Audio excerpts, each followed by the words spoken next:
White liberal gym manager kicks out black Trump voter, regrets it when he hears 3 words.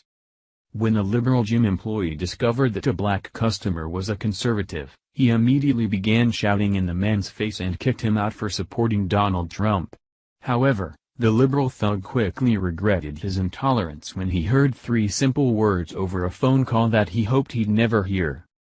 Despite the left's claims that they oppose discrimination and reinforce tolerance, they resort to verbal abuse, threats, and even violence when faced with an opposing view. While perpetuating the idea of freedom and empowerment when it comes to ideas with which they agree, their conditional solidarity with minorities quickly turns to hostility at the first hint that an individual would wish to break free from their values. In these instances, those with a differing opinion are looked at as dangerous dissenters who must be suppressed immediately before free thought catches on. Reverend Jesse Lee Peterson, 68, expressed the very reason he could never be a liberal after suffering a hateful attack from several left-wing gym employees. Peterson wrote on WND that while working out at Equinox Gym in Los Angeles, an unidentified employee confronted him over his conservative views. Peterson explained that the worker aggressively got in his face and screamed at him to leave, furiously shouting, "You support Donald Trump." Peterson claims that he was then approached by a man, who identified himself as a manager named Scott and then informed the pastor that he would be forced to leave and that his membership was terminated immediately and a lifetime ban over his support of Trump. Just when these liberal bullies believed they had successfully chased off Peterson, they received a phone call they never expected. The Daily Caller reports that on October 19, Peterson informed Equinox Sports Club Los Angeles manager Jeff Peters that he has filed a civil rights lawsuit against them for discriminating against him based on his personal beliefs. Additionally, Peterson explained that he'd be willing to settle for the business to make a $200,000 donation to his non-profit Christian organization and an official apology from the company to prove that they aren't intolerant of conservative Christians like himself. The only cited reason was his political views and support for the current President of the United States, Donald J. Trump. Anthony Kors, an attorney representing Peterson, said. He doesn't want his membership back.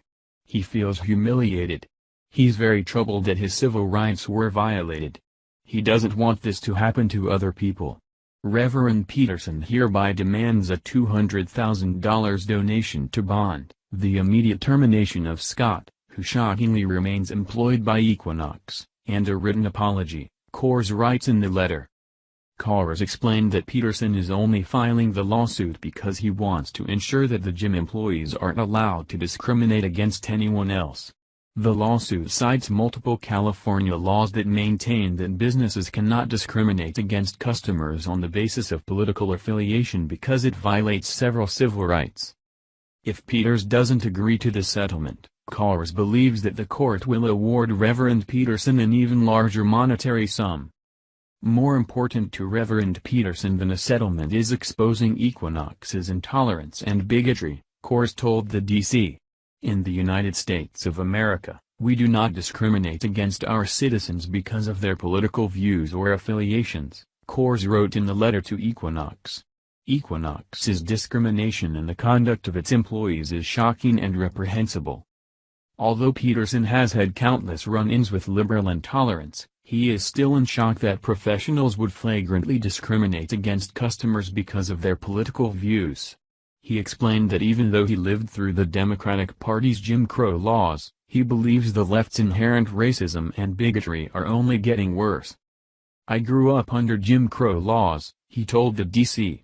I have never been treated that way in my life.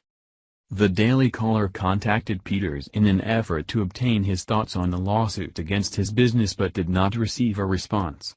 It's likely that Peters is lying low at the advice of his legal team since the case could easily ruin the franchise if not handled with extreme care.